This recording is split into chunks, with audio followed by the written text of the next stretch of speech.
Bonjour à tous, merci beaucoup d'être venus. Alors effectivement, aujourd'hui, je suis venue vous parler donc de l'introduction au concept de data sharing, partage de données en français, et surtout ses enjeux légaux. Alors, premièrement, est-ce que tout le monde m'entend bien? Ok. Premièrement, évidemment, alors, qu'entend-on par data sharing ou partage de données? Alors, il s'agit de la mise en commun ou partage de données ou entre différentes entités, publiques ou privées, afin de créer de la valeur qui n'existerait pas, en tout cas qui ne pourrait pas être obtenue en restant isolée. Alors, il peut s'agir de données brutes, d'informations traitées ou d'ensembles analytiques partagés au sein d'une organisation ou entre organisations distinctes. Parmi les principes fondamentaux du data sharing, on retrouve donc l'accessibilité, la disponibilité, la réutilisation, la qualité, la cohérence et la transparence des données partagées. Alors, je vais rentrer un peu plus dans les détails par la suite. Alors, typologie du data sharing. À quel type d'échange de données peut-on assister? Quelles sont les différentes entités susceptibles d'échanger, donc de partager des données? Alors, parmi les exemples d'échange, on peut citer les exemples d'échange en B2B, donc business to business, donc entre entités privées.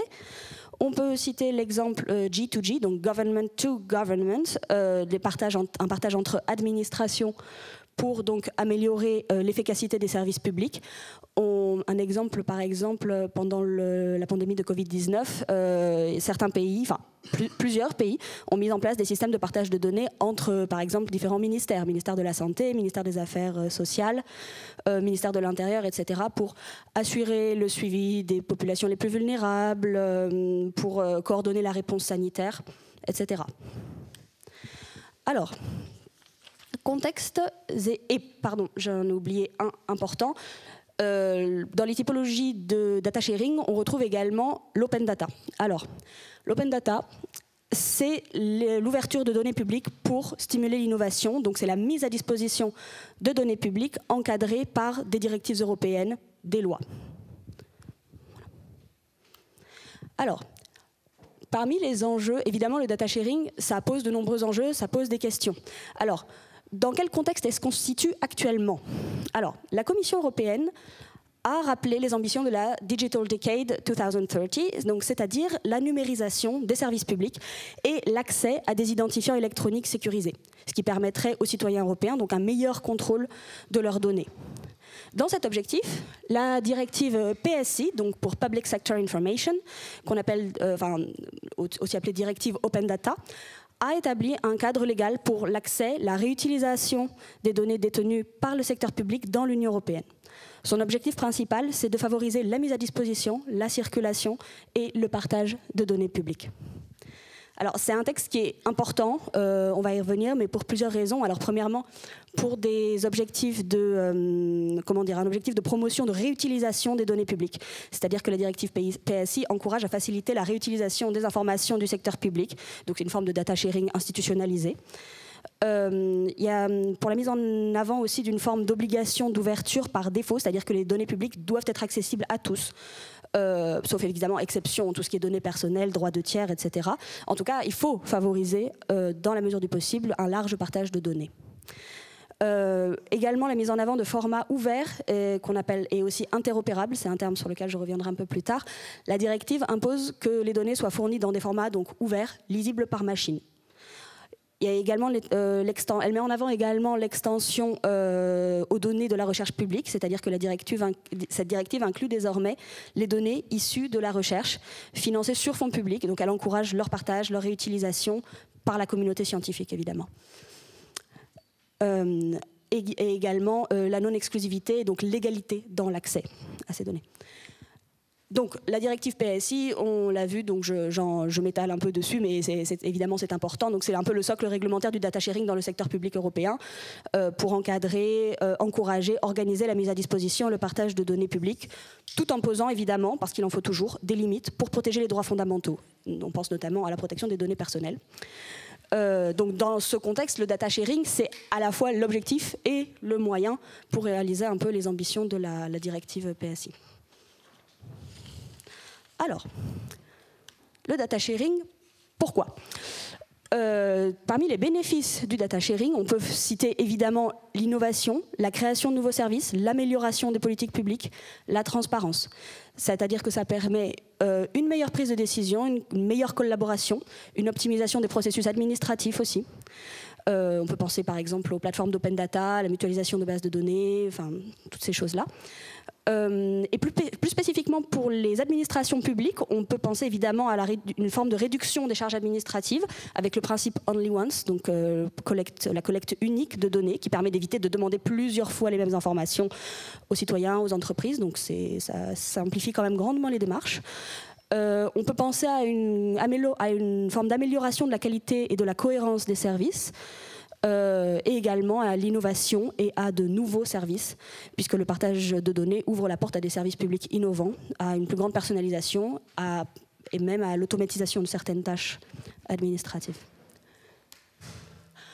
Alors, enjeux et défis légaux. Évidemment, ils sont nombreux. Alors, j'ai déjà un peu parlé de la directive PSI, mais il faut que je parle un peu plus du cadre réglementaire qui encadre actuellement le data sharing. Parmi les textes réglementaires, donc voilà, nous avons la directive PSI, donc Public Sector Information, et sa transposition en droit belge, en droit national. Donc la loi du 4 mai 2016, la loi du 25 décembre 2023 modifiant la loi du 4 mai 2016, l'arrêté royal du 2 juin 2019 relatif à la réutilisation des informations du secteur public. Nous avons également le Data Governance Act, qui est entré en application le 24 septembre 2023, qui encadre la mise à disposition et la réutilisation de données publiques. Nous avons également le Data Act, qui sera applicable à partir du 12 septembre prochain.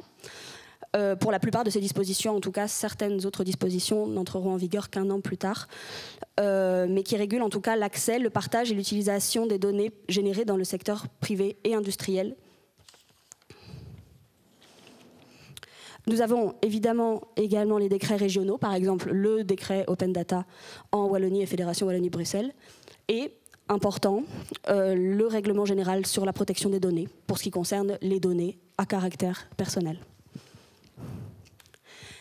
Dans un ordre plus contractuel, alors j'aimerais rappeler ici qu'il est toujours important donc, de définir contractuellement les droits et obligations de chaque partie. Tout ce qui concerne les licences, les conditions d'utilisation, la responsabilité.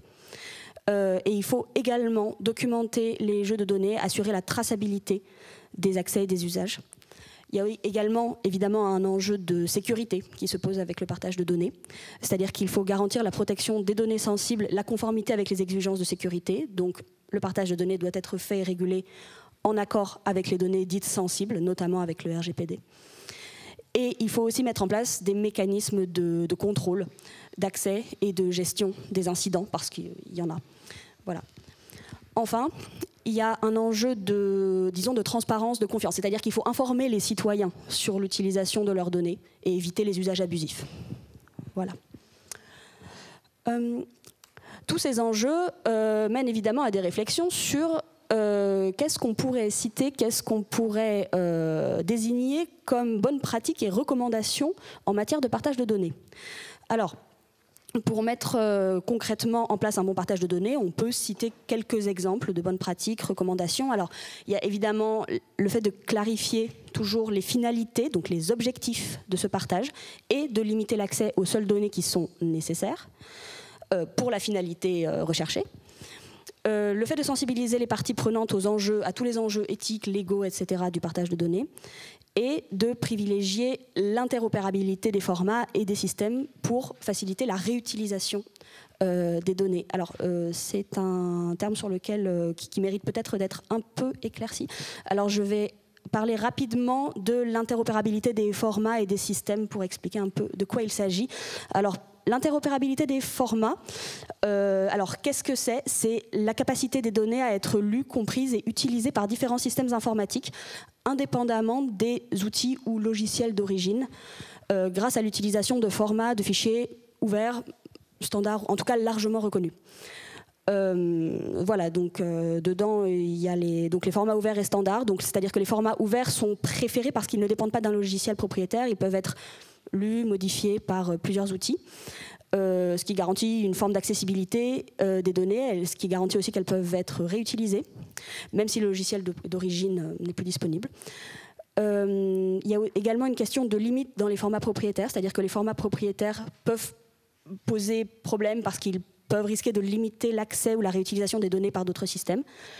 Il y a également la question du rôle des métadonnées dans l'interopérabilité. Alors, qu'est-ce qu'une métadonnée ? Ce sont des données qui servent à définir, décrire ou donner des informations sur une autre donnée. Voilà. Donc, pour assurer une interopérabilité complète, il ne suffit pas d'utiliser un format standard. Il faut aussi fournir des métadonnées, des données et des métadonnées de qualité. Il y a évidemment une question d'interopérabilité technique dedans, c'est-à-dire qui repose sur la capacité des systèmes à lire et traiter les mêmes formats de fichiers pour permettre le partage, l'agrégation, la réutilisation des données sans obstacle technique. Et enfin, une interopérabilité sémantique, c'est-à-dire qu'au-delà du format, il faut utiliser des vocabulaires partagés, des schémas de données standards pour que la signification des données soit comprise de la même façon par tout le monde, par tous les utilisateurs et par les systèmes. Voilà. Donc l'interopérabilité des formats, en quelques mots, c'est important pour le partage de données parce que ça garantit la circulation des données, ça garantit qu'elles puissent être croisées, exploitées, sans dépendance à un environnement technique spécifique. Et maintenant, l'interopérabilité des systèmes. Alors, qu'est-ce que l'interopérabilité des systèmes cette fois-ci ? Donc, c'est la capacité des différents systèmes d'information, de plateformes ou d'applications à échanger, traiter, utiliser des données de manière cohérente, fluide, même si elles reposent sur des technologies, des structures ou des normes différentes. Dans les différentes dimensions, les différentes dimensions de l'interopérabilité des systèmes, on peut citer l'interopérabilité technique, donc voilà, assurer que les systèmes puissent communiquer grâce à des protocoles, des API, donc Application Programming Interface, ou des formats standards.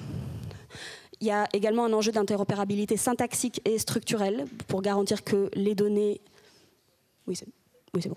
Pour garantir que les données échangées respectent des structures ou des formats reconnus, pour faciliter leur lecture et leur traitement par différents systèmes.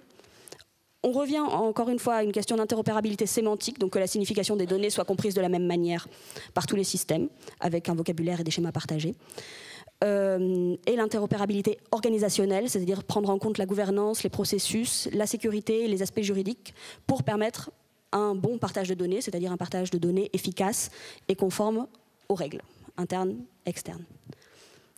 Et pourquoi est-ce que c'est important dans le cadre du data sharing ? Eh bien parce que elle permet à des systèmes différents de communiquer, d'échanger, d'exploiter des données de façon automatisée, fiable, sécurisée, peu importe leur diversité technologique ou organisationnelle. Voilà. Ça, c'était une parenthèse sur l'interopérabilité. Alors, donc, parmi les cas d'usage, exemples concrets de partage de données, il y en a plusieurs autour de nous, dont certains que vous connaissez certainement déjà. On peut citer les plateformes d'open data fédérales, régionales, et le partage de données pour la simplification administrative ou l'innovation dans les services publics. Mais il y a des perspectives et des recommandations particulières, si je puis dire, qui s'imposent pour les administrations locales, avec notamment le déploiement de solutions concrètes, c'est-à-dire qu'il faut encourager la participation active des communes à la construction, à l'utilisation de plateformes partagées, en s'appuyant par exemple sur les exemples de Smart Cities et de mutualisation des ressources numériques. Il y a évidemment un enjeu de transparence et de confiance citoyenne, donc pour favoriser l'utilisation des données publiques, impliquer les citoyens dans la gouvernance des données. Enfin, il y a un enjeu évidemment de suivi et d'évaluation avec mettre en place des indicateurs de progrès, par exemple, des reportings pour mesurer l'impact du partage de données et ajuster les politiques publiques en conséquence. Voilà. Au niveau européen, nous sommes actuellement dans l'attente d'un certain nombre de décisions et il y a actuellement beaucoup de choses qui se passent en matière de partage de données, de réflexion sur le partage de données au niveau européen. Alors, donc, plusieurs décisions et initiatives sont en cours ou attendues pour 2025 pour encadrer et faciliter idéalement le partage de données au sein de l'UE.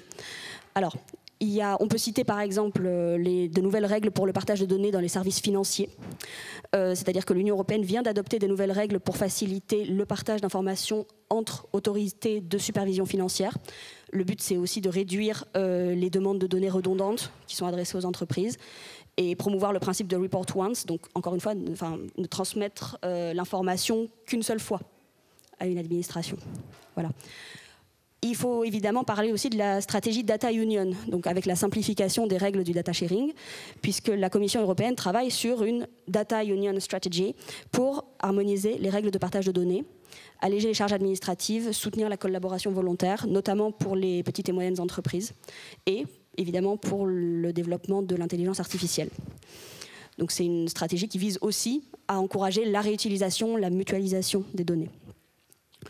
On attend également des décisions d'adéquation pour le transfert international de données. Alors rapidement, ce qu'est une décision d'adéquation, en droit de l'Union européenne, c'est une décision adoptée par la Commission européenne en vertu du RGPD, donc du Règlement général sur la protection des données, établissant qu'un État tiers, donc hors UE, ou une organisation internationale offre un niveau de protection des données personnelles jugé adéquat, c'est-à-dire essentiellement équivalent à celui garanti au sein de l'Union européenne. L'Union européenne, effectivement, poursuit l'adoption ou la prolongation de décisions d'adéquation pour permettre le transfert de données vers des pays ou des organisations qui offrent un niveau de protection qui est jugé adéquat. Voilà. On peut citer également les consultations et les ajustements réglementaires, c'est-à-dire qu'il y a des consultations qui sont actuellement en cours sur l'impact des obligations de conservation des données, la simplification du RGPD aussi, parce que pour les petites et moyennes entreprises, c'est nécessaire de le clarifier et de le simplifier, et l'adaptation des exigences de conformité pour rendre le cadre européen plus adapté aux évolutions technologiques et économiques qui sont nombreuses.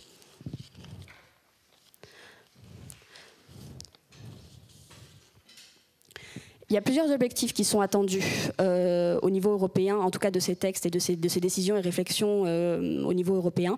Il y a évidemment un objectif de simplification, d'harmonisation, l'objectif aussi de sécuriser évidemment le partage de données dans l'Union européenne, un objectif de réduction des tâches administratives et favoriser également toujours l'innovation, la compétitivité, la transparence.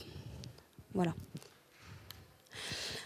Évidemment, il y a encore des défis, il y a encore des choses des réflexions qui sont en cours et qui sont aujourd'hui encore posent parfois des questions en termes de data sharing. J'avais envie de vous proposer 2 exemples. Il y a évidemment l'articulation toujours entre data sharing et réutilisation des données à caractère personnel. En effet, c'est une articulation qui est très difficile évidemment, puisque l'articulation entre partage de données et réutilisation des données à caractère personnel, elle pose un défi majeur. Donc c'est de trouver un équilibre entre la valorisation des données et la protection des droits fondamentaux des personnes concernées. Donc c'est un enjeu ça pose évidemment un défi. C'est le défi qui réside dans la conciliation entre la fluidité du partage de données et la protection des données à caractère personnel. Donc ça implique une gouvernance rigoureuse, une conformité continue aux exigences réglementaires et des solutions techniques organisationnelles pour garantir que la réutilisation des données ne porte pas atteinte aux droits des individus. Il y a également la question de l'articulation entre data sharing et les règles de propriété intellectuelle. C'est-à-dire que l'articulation entre le data sharing et les règles de propriété intellectuelle, c'est aussi un défi puisque ça demande de concilier d'un côté la valorisation de la circulation des données et de l'autre côté la protection des droits des créateurs et des titulaires de droits. Donc le défi, c'est de trouver un équilibre entre ouverture des données pour stimuler l'innovation, la recherche, la concurrence et d'un autre côté la préservation des droits de propriété intellectuelle pour garantir donc la rémunération, la reconnaissance des créateurs. Donc ça nécessite toujours des adaptations législatives, des protocoles contractuels clairs et des mécanismes de contrôle pour éviter les abus et sécuriser les échanges de données protégées. En conclusion, je voudrais dire simplement que donc, le partage de données, le data sharing, c'est un levier d'information, d'innovation et d'efficacité pour les administrations publiques, mais qui pose des défis, qui demandent un encadrement juridique rigoureux, une gestion responsable pour garantir la confiance, la sécurité et la conformité réglementaire. C'est également un levier central de la transformation numérique des administrations à l'horizon 2030. C'est un enjeu transversal qui implique tous les niveaux de pouvoir, qui nécessite de la coopération, de l'innovation et de la vigilance sur la sécurité. Donc, les communes et les administrations publiques ont un rôle clé à jouer pour concrétiser ces ambitions, au bénéfice de l'efficacité administrative et du service aux citoyens. Merci de m'avoir écouté.